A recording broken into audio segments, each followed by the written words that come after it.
Bismillahirrahmanirrahim. Assalamu alaikum. Hürmetlik ata-analar, şunaqla qadirlik umaq farzandlarimiz. Güzel Dinim programımızın 10. sanığı kelgininglarni qizg'in qarshi olamiz. Men Kamina Abdullah Yalqun, shunaqla sizlarning do'stinglar Qizil Yupurmaqdan sizlarga ali muhabbatlik o'tliq salomlar bo'lsin. Biz menga ma'lumki bu programmamizda biz mening Güzel Dinim nomli kitobni davomlashtirib diqqatingizga sunib kelyapmiz. İnşallah bugünkü sahnimizde müminning mi'raji dinimizning töriki namaz mavzusidan başlap bu mavzuni sunishga başlaymiz. Bu babda biz namaz degan nima uchun namoz o'qiymiz, namoz orqali erishganlarimiz nima, namoz kimlarga farz, namozning turlari, azon va qomat, namoz qanday o'qiladi, 5 vaqt namozning o'qilishi, namozdan keyingi duo va tasbihlar, namazın farzlari, vacibleri, sünnetleri ve makruhları, namazdaki ta'dil erkan, namazını buzduğan ahvallar, cemaat bilen okulgan namaz, cuma namazı, het namazı ve taravih namazı, kesel, yoluçi ve qaza namazı, şunaqla sahvi ve tilavet secdesi, makruh vakitlar, Peygamber aleyhisselam'ın namazı qatarlıq bir munjilgan mavzularga kirip ötümüz inşallah kitapta berilgandek. Tövende qizimiz Qizil Yupurmaq sizlarga bu babninki tunji mavzusi bo'lgan tunji namoz nomli mavzuni diqqatingizga sundiq. Qani Qizil Yupurmaq marhamat.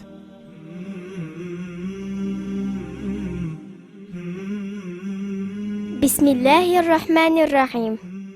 Assalomu alaykum hurmatli ota-onalar va qadrli kichik do'stlar. Men Qizil Yupurmaqdan sizlarga o'tliq salom. Tuvanda Tunji namaz nomli mavzuni diqqatingizga sunaman. Tunji namaz. Bu saharda havo bek sovuq edi.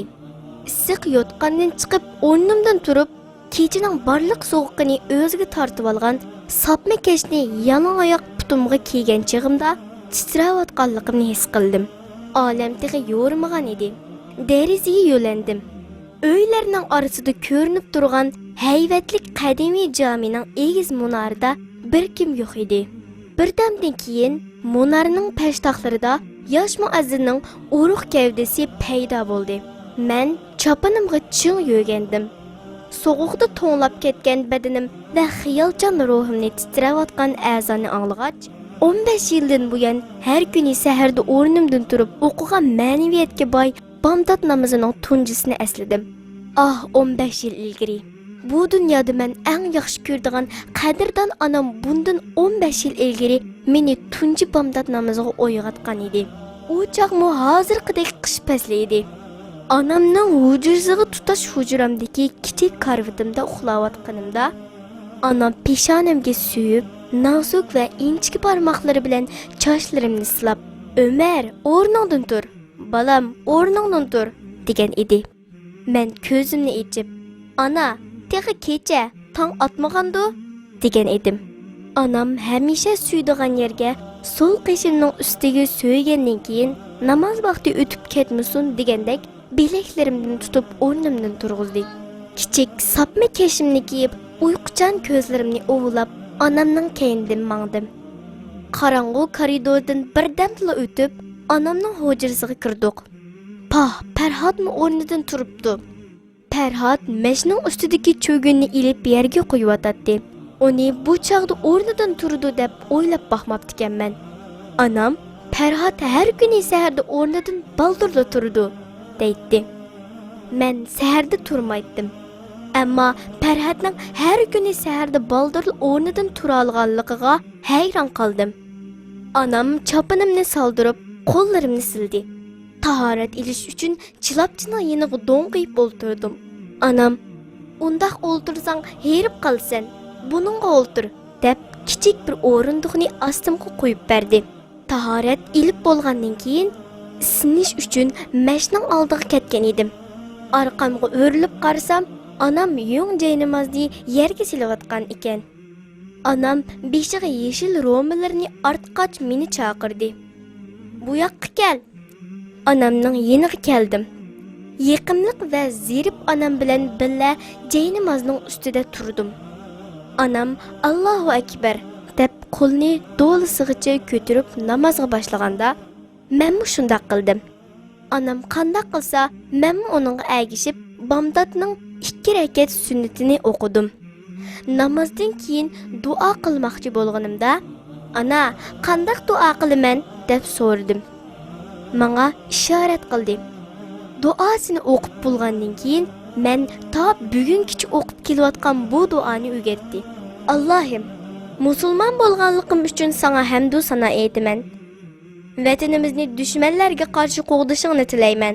Qiyinchilikda qolgan, og'rib qolgan, falokatga yo'liqqan, kambag'allik, piqirchilikda qolgan barliq musulmonlarning sog' salomat va tinch omon bo'lishini sendan tilayman, degin. O'zing uchun yaxshi bir odam bo'lishingni va shaytonning hiyilasiga aldanmasliging uchun duo qil. Namozdan keyin onam jaynamozni yig'ishtirgach, mening uxlaydigan yoki uxlamaydiganligimni so'radi. Uyqum bormidi? Buni bilmaydim. Javob bermedim. Undaqda menga berib kitobingni ilib kel, darsingni anglab baqay. Ma'qul. Koridordan tizli o'tib, ustilimning ustida ichiqliq turgan kitobimni ilib, koridordan tizli o'tib, ustilimning ustida ichiqliq turgan kitobimni ilib, onamning yoniga yugurib keldim. Hech qanday xatoliqim chiqmadi. Onam kechda uxlaydigan chig'imda doim kechda uxlashdan ilgari darsingni 3 qitim o'qib olam. Uxlaganda farishtalar uni sana o'rgatadi, deydi. U farishtalar bu kechimi menga dars o'rgatgan edi. Mehribon onam shafqatli qo'llari bilan chechimni silg'ach, "Afirin" degandan keyin maktabga mangdigan chaqqicha yana xeyli vaqt bor deb meni karvatimga yotqizdi.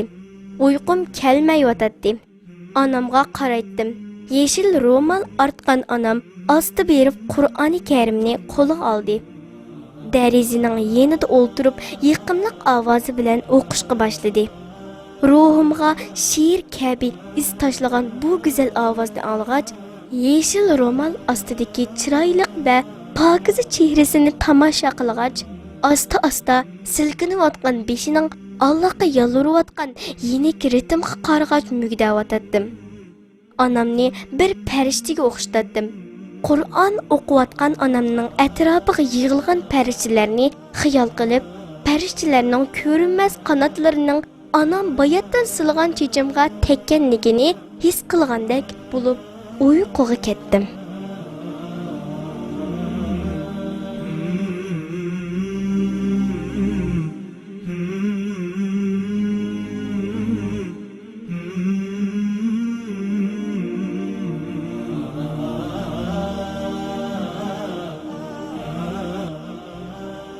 Xo'sh, yuqorida qizimiz Ömer Seyfiddinning bu go'zal tunji namoz nomli hikoyasini o'qib berdi.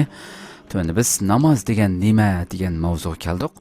Yer yuzida yashaydigan har qanday jonliq mavjudot o'ziga xos bir usul bilan Robbimizga ibodat qilmoqda, tasbih aytmoqda. Namoz barliq mavjudotlarning ibodat va tasbihlarini ixchamlagan barakatli bir ibodatdir. İslamdagi eng muhim ibodat bo'lganligi uchun payg'ambarimiz uni dinning to'riki deb atagan. Duo qilish, yaxshi duo ma'nosini ifodalaydigan namoz mu'minning mi'rojidir. Ya'ni mu'minning Robbining huzuriga berishidir demakdir. Namoz orqali biz har kuni 5 qitim Allohning huzuriga chiqamiz. Samimiy holda uning quli, ya'ni bandasi ekanligimizni ko'rsatib, her zaman onunğa muhtoj ekanligimizni eslaymiz. Namoz Allohga tashakkurimizning bir ifodasidir. Alloh bizga bergan ne'matlar uchun namoz vositasi orqali onunğa shukr, hurmat va muhabbatimizni ko'rsatamiz. Chunki namoz hurmatlarning eng kattasidir. Namoz Allohga duo qilish, uningdan yordam tilash va gunohlarimizning afu qilinishi uchun uningga yolvorishdan iboratdir. Qisqasi, namoz dinning to'riki, qalbning nuridir. Ma'naviy hayotimizning jon tomiridir. Bizni jismoniy jihatda pokizlagandek, ma'naviy jihatdami bizni jonliq, ruhliq qiladigan eng go'zal ibodatdir. Suyimli payg'ambarimiz mundaq deydi: Namoz kishining qalbida bir nurdir. Xohlaganlar uning bilan nurlang'ay. Qalbidagi nurni texmo kuchlantirish uchun tirishqay. Bu hadis İmam Tirmizida kelgan Da'avat bobi 85-numurli hadis. Endi nima uchun namoz o'qiymiz degan babga keldik. Namoz bizni yaratquchi Allohga bo'lgan bir qulluq vazifamizdir. Yaratquchimiz ulug' Allohga yaqinlashish va uningga sevgi muhabbatimizni ko'rsatish uchun namoz o'qiymiz. Rabbimiz bizga son sanoqsiz ne'matlarni bergan. U ne'matlar uchun uningga tashakkur etishimiz kerak. Namozni Alloh bizga bergan ne'matlarga tashakkur etish uchun o'qiymiz. Har ne'matning shukrisi uning o'z xilidan bo'ladi. Kambag'allarga zakot bersak, Alloh bizga bergan mol va boylikqa shukr qilgan bo'lamiz. Ro'za tutsak, sog'lom badan va xilma-xil yemakliklarga ega bo'lganligimiz uchun shukr qilgan bo'lamiz. Namoz o'qisak, bizni inson qilib yaratgan ulug' Rabbimizga eng go'zal shaklda tashakkur etgan, badanimizning shukrisini ado qilgan bo'lamiz. Payg'ambar alayhissalom har bir bo'g'im va so'ngikinglarning shukrisini ado qilish uchun bir sadaqa lozim. Buning uchun har tasbih sadaqadir, har hamdu sana sadaqadir, har tahlil, ya'ni la ilaha illalloh so'zini takrorlash sadaqadir. Yomonlikni to'sish sadaqadir. Bandaning choshgoh vaqtida atdigandan tushkuchi bo'lgan vaqt, ya'ni choshgoh vaqti. Bandaning choshgoh vaqtida o'qigan 2 rakat namozi mushularning hammasiga yetar degan so'zida bu so'zni bizga bu ta'limotni bergan. Bu hadis İmam Muslimning Musafirin babida 84-numurli hadis. Bu hadisni Rasulimiz bizga deyish orqali namozning ahamiyatini ko'rsatgan. Biz suyumli payg'ambarimizning bu tavsiyasiga rioya qilib, namozimizni davomli o'qishimiz kerak. Bu orqali ulug' Allohga bo'lgan muhabbatimizni ko'rsatishimiz, sog'lom badandan iborat cho'ng ne'matdan boshlab bergan barliq ne'matlari uchun uningga shukr qilishimiz lozim. Allah Taala mundaq deydi: "Meni aslash uchun namoz o'qi." Sura Taha 14-oyat. Yana Allah Taala Sura Hajning 77-oyatida: "Ey mu'minlar, baxtga erishishinglar uchun ruku qilinglar, sajda qilinglar. Yolg'iz Parvardigoringlarga ibodat qilinglar. Yaxshi ishlarni qilinglar" deb buyurgan. Xo'sh qadrlik ummaq farzandlarimiz, hamda namoz orqali erishadiganlarimiz degan babga keldik. O'qigan namozimizning badanimizga, ruhimizga va ijtimoiy turmushimizga nurg'un foydasi bor. Bu foydalarning bir qismi tovandikicha. Namoz bizga Allohni eng go'zal shaklda asildidi. Ulug' Rabbimiz qalbimizning Allohni aslash orqali xotirjamlikka erishadiganligini bildirgan. Ala bi zikrillahi tatma'innul qulub. Qalblar faqat va faqat Allohni aslash bilan, Allohning zikri bilan xotirjamlikka erishadi degan bu nidosi, bu ta'limoti bilan bizga qalblarimizning Allohni aslash orqali xotirjamlikka erishadiganligini bildirgan. Chunki hammadan bak yaxshi ko'rgan Rabbimizni aslash, uning ismini yodimizda tutish siqilgan ruhimizni rohatlatadi. Qalbimizga xushallik bag'ishlaydi. Ko'nglimizga huzur beradi. Allohni aslashning eng yaxshi usuli namoz o'qishdir. O'qigan har rakatlik namozimiz bizga Allohni asildidi. Shunga namoz Alloh bizga bergan buyuk bir ne'matdir. Bu ne'matning qadrini yaxshi biladigan suyumli payg'ambarimiz har fursatda namoz uchun oldirgan edi. Namozda Allohni aslash bilan erishgan huzur va baxtiyorlikni namoz mening xushalliqimdir degan jumlada ifodalagan payg'ambarimiz. Ikkinchi qilib, namoz bizga oxiratni va hisob kunni asildidi. Bu dunyoda insonlarga oxiratni unutildiradigan nurg'un narsa bor.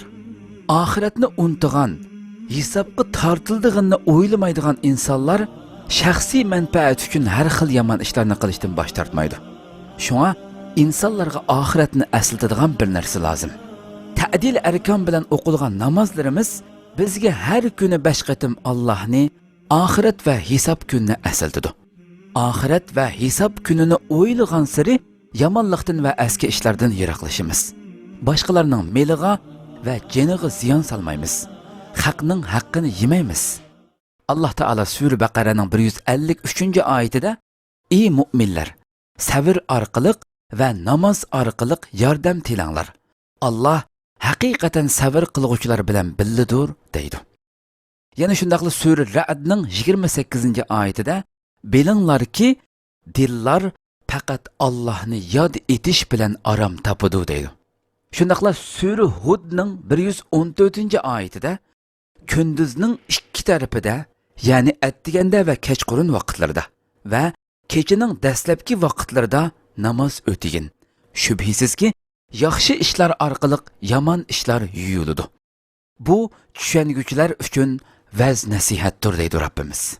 Yana Alloh Sura Ankabutning 45-oyatida namoz haqiqatan qabih ishlardan va gunohlardan to'sudi deydi. Endi namoz bizni gunohdan pokizlaydi. Namoz Rabbimizning huzuriga boradigan paytimizdir. Namoz o'qiganda ulug' Allohning huzuriga chiqqanligimizni bilamiz. Gunoh bo'ladigan bir ishni qilmoqchi bo'lganimizda, namoz o'qiganda Allohning huzuriga chiqadiganligimizni eslab, gunoh ish qilishdan voz kechamiz. Shunday qilib, qalbimizni yomon niyat, nachar xayollardan, tilimizni va qo'limizni yomon ishlardan pokizlagan bo'lamiz. Namoz bizni go'zal axloqli bo'lishga undaydi. Namoz payti bizning qilgan xatoliklarimiz va gunohlarimizni his qilib, tavba qilishimiz uchun yaxshi bir fursatdir. Namoz orqali Rabbimizdan afu va mag'firat tilaymiz. Kunda 5 qatim Rabbimizning huzurida turib, qilgan har ishimizdan uning xabardor ekanligini tushunib, ish-harakatlarimizga diqqat qiladigan bo'lamiz. Buning bilan go'zal axloqli odam bo'lamiz. Namoz orqali erishadiganlarimizning yana birisi namoz kunlarimizni barakatli qiladi. Namozimizni davomli o'qigan chig'imizda har kunlik vaqtimizni namoz vaqtiga asosan tangshaymiz. Kun chiqishdan ilgari bomdod namozi uchun o'rnimizdan turamiz va ishimizni saharda boshlaymiz. Nurg'un kishilar texi uxlab yotgan chaqda biz ishimizdan xili bir qismini qilib bo'lamiz. Shunda qilib, suyumli payg'ambarimizning Allohim ummatimning sahar vaqtlarini barakatli qil degan duosidan nasibimizni olamiz. Kunning eng oldirash vaqtida o'qigan peshin va asr namozida Allohni aslaymiz. Ruhimizni orom oldiramiz. Namoz orliqlarida orom elib, psixik jihatda rohatlab, xizmat qilish uchun energiya to'playmiz. Xizmatimizni mu dam olg'ach qilganligimiz uchun ish unumi mu yuqori bo'ladi. Namoz sham va xubdan namozlarini o'qish bilan shu kunning hisobotini qilib, bandalik vazifamizni ado qilganning huzuri ichida uxlashga yotamiz. Endi biz namoz orqali erishadigan yana bir foyda, namoz bizni pokizlikka odatlantirdi. Namoz o'qish uchun tahorat olgan vaqtimizda kundalik turmushimizda eng tez kirib bo'ladigan a'zolarimizni yuvib pokizlaymiz. Badanimizning, kiyim-kechaklarimizning va namoz o'qiydigan yerning pokiz bo'lishiga diqqat qilamiz. Kunda bir necha qitim tahorat edish orqali qo'limizni, yuzimizni va putimizni pokizlaymiz. Bular bizni pokizlikka odatlantirdi. Bir qatim payg'ambar alayhissalom do'stlaridan, sizlardan biraylarning uyining oldida bir daryo bo'lsa, u har kuni bu daryoda 5 qatim yuyunsa, uning badanida kir qolarmi deb so'radi. Sahobalar u kishining badanida hech qanday kir qolmaydi deyishdi. Payg'ambarimiz 5 vaqt namoz mana shuningga o'xshaydi. 5 vaqt namoz o'qigan kishining gunohlarini Alloh o'chirib yo'q qiladi dedi. Bu hadis Buxoriyning Mavaqit babida 6-numurli hadis tilg'ilindi. Shunaqla Imom Muslimda Masajid babi 283-numurli hadisda tilg'ilingan. Xo'sh, endi namoz kimlarga farzdir degan yakilayli. 5 vaqt namoz Mi'roj kechasida farz qilingan bir ibodatdir. Aqli hushi joyida va balog'atga yetgan har bir musulmonning 5 vaqt namoz o'qishi farzdir. Namoz o'qishni Alloh keskin amr qilgan. 5 vaqt namozning farz ekanligiga ishonish bilan birlikda hurullik qilib namoz o'qimaganlar cho'ng gunoh qilgan bo'ladi.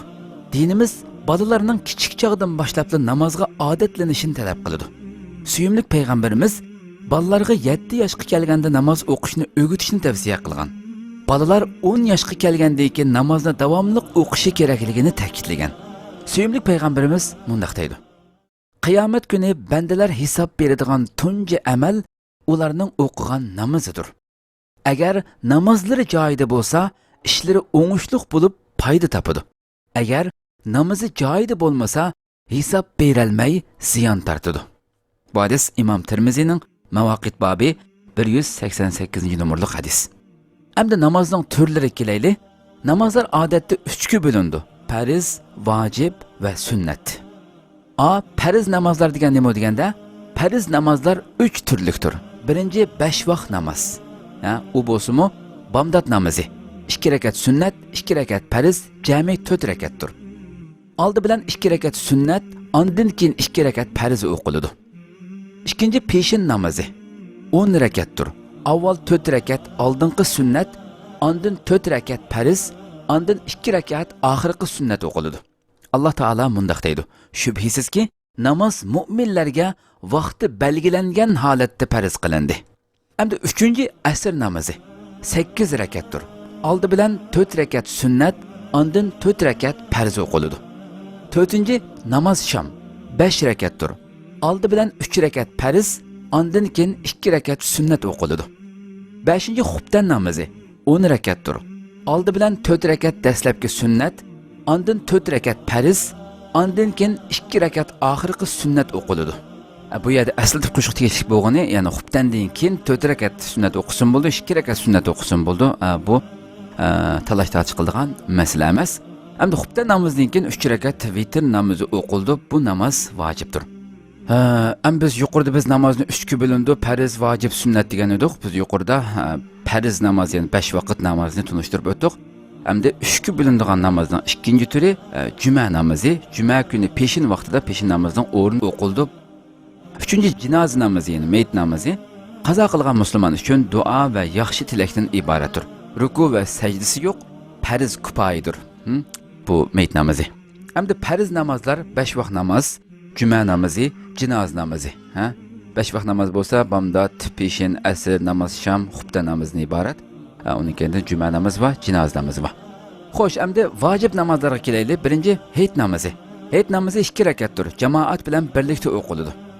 İkinci vitr namozi 3 rakatdir. Xubta namozidan keyin o'qildi. Vaqtida o'qiy olmagan vitr namozining qazosini o'qishmi vojibdir. Endi vojib namozlar hayit namozi, vitr namozidir. Hayit namoz bo'lsa ro'za hayit va qurbon hayit namozlari. Sunnat namozlarga kelaylik. Sunnat namozlar payg'ambar alayhissalom farz va vojib namozlardan sirt o'qigan namozlardir. Farz namozlarga bog'liq yoki bog'liq emasligi jihatda 2 turga ayriladi. Birinchi farz namozlarga bog'liq bo'lganlar. Bular farz namozlardan ilgari yoki keyin o'qiladigan sunnat namozlardir. B. Cuma namozining sunnati, juma namozining farzidan ilgari va keyin o'qiladigan sunnat namoz. Juma namozining dastlabki sunnati va oxirgi sunnati. Hamda ikkinchi farz namozlarga bog'liq emas sunnat namozlariga kelsak, bular xohlagan bir farz namozining sunnati, dastlabki sunnati yoki oxirgi sunnati emas, balki farz namozlarga bog'liq bo'lmagan holda mustaqil o'qiladigan namozlardir. Payg'ambar alayhissalom o'qigan bu xil namozlardan bir qanchasi tuvandikcha. Birinchi tarovih namozi. Ramazonda xubtan namozidan keyin va vitr namozidan ilgari o'qiladigan 20 rakat namoz. Ikkinchi tahajjud namozi, ya'ni kecha namoz deymiz. Xubtan namozidan keyin bomdod namozidan ilgari kechining oxirgi qismida 2 rakatdan 10 rakatgacha bo'lgan oraliqda o'qiladigan namoz tahajjud namozi. Endi 3-chi qushliq, ya'ni chashgoh vaqti namozi. Kun chiqib taxminan 1 soat vaqt o'tgandan keyin va chinqichush mezgilidan 1 soat ilgirki vaqtlarda 2 rakatdan 8 rakatgacha bo'lgan oraliqda o'qiladigan namozdir. 4-chi avvabin namozi. Namoz shamdan keyin 2 rakatdan 6 rakatgacha bo'lgan oraliqda o'qiladigan namoz. 5-chi tahiyyatul masjid. Bir masjidga, jomiga kirganda o'ltirishdan ilgari masjidga, jomiga salom berish uchun o'qiladigan 2 rakat namozdir bu. Ko'p namoz o'qib, menga yordam qil dedi payg'ambar alayhissalom. Biz buningki tafsilotini ko'rib o'taylik. Sahoba kiromdan Abu Firas laqami bilan mashhur bo'lgan Rabi'a ibn Ka'b payg'ambarimizga ko'p xizmat qiladi. Payg'ambarimiz uning bu xizmatidan bak mamnun edi. Payg'ambarimizga xizmat qilish sharafiga erishgan bu sahoba bir xotirasida mundaq degan: Bir kecha vaqti edi. Rasululloh alayhissalomga tahorat suyi tayyorlab bergan edim. Bu sababdan menga Rabi'a mendan xohlagan bir narsa tila dedi. Men ey Allohning payg'ambari, men o'ylanib beqib sana aytay dedim. Ondan ko'nglimda dunyo ne'matlari vaqtliqdir, kelib ketadi. Menga yetgudak rizqmi oyiqimga kelyotadi. Eng yaxshisi men Allohning elchisidan oxirat hayotimga munosabatlik bir narsa tilay. Chunki Allohning nazarida payg'ambarning martabasi yuksakdir deb o'yladim. Keyin payg'ambarimizning oldiga kelganimda payg'ambarimiz Nimani qaror qilding, Rabi'a? deb so'radi. Men uningga: "Ey Allohning payg'ambari, jannatda sen bilan birga bo'lishimni tilayman. Allohning meni jahannamdan qutuldirishi uchun menga shafaat qilishingni tilayman" dedim. Payg'ambarimiz: "Boshqa bir narsa tilamamsan?" dedi. Men: "Mening tiligim mushulardan iborat" dedim. Payg'ambar sollallohu alayhi va sallam: "Undaq bo'lsa, ko'p namoz o'qib, sajda qilib, o'zing uchun menga yordam qil" dedi. Bu hadis Imom Muslimning Salat bobi 226-hadisida tilga